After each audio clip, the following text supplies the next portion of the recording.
That was part of the reason, a huge part of the reason, as you say, Howard, why this team got so much better, improved by 4 wins last season. That is tied for the largest improvement ever by a first-year Michigan coach, tied with a guy named Fielding Yost, who had some success here. Just a little Just bit, a little. right? Look at some other first-year accomplishments by Hoke. 11 wins, one of only 4 first-year Big Ten coaches ever to reach that mark. Only Brett Bielema has won more in his first season.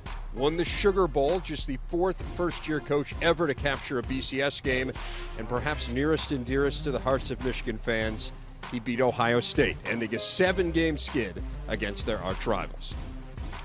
Head coach Brady Hoke is with us now. And Coach, it was a season of remarkable improvement last year for Michigan. When you see the numbers, you put it in the historical context, it's incredibly impressive. As you look back on it now, what do you think the biggest key was? How did you guys do it?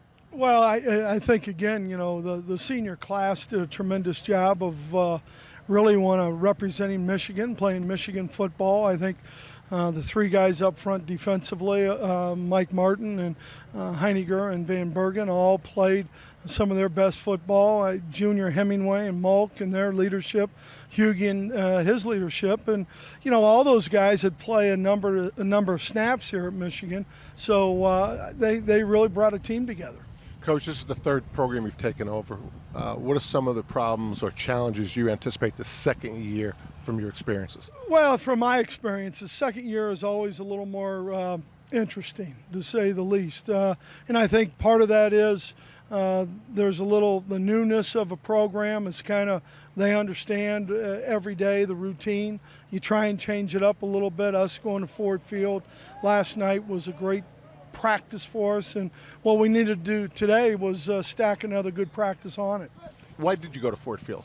Well, again, we're our maturity as a team. I'm always concerned. I think us and the distractions, playing in Cowboy Stadium, it's the Taj Mahal, I guess, of college football stadiums, and there's a lot of bells and whistles, and just trying to put as much noise on them, different distractions on the boards, and see who can stay focused. What type of growth have you seen out of the offense, particularly the passing game? Well, I think Denard, he's improved. I think some of his decision-making's better. I think his mechanics are better. I think, we've got some young receivers that, and we haven't been with Roy really most of camp. So some of those young guys, they're doing some things well, and he's doing a good job. How does opening up with a team like Alabama impact what you did during camp?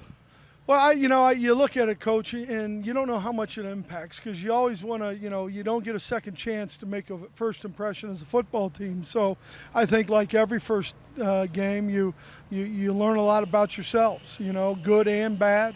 I think playing the reigning national champs, obviously, on a big stage is something that you look forward to when you're at Michigan. How do you keep the team hungry? Obviously had a great deal of success. Everybody's patting you on the back, telling them, hey, Michigan's back.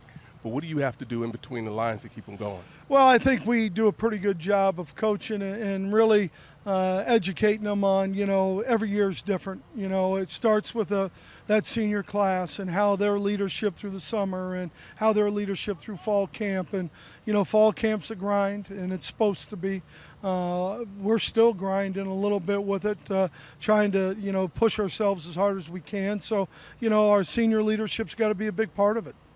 Coach, Michigan fans interested in the status of a few different guys as you head into the Alabama game, so wanted to ask you about them. Roy Roundtree coming off the knee surgery, Fitz Toussaint and Frank Clark with the off-the-field issues. Where does it stand with each of those 3? Well, Roy will be ready. He's running. He's doing a lot with our strength and conditioning and the training staff. And so I think Roy, and he's hungry. And that's the neat part about him. And he wants to be back. And I think he'll be there.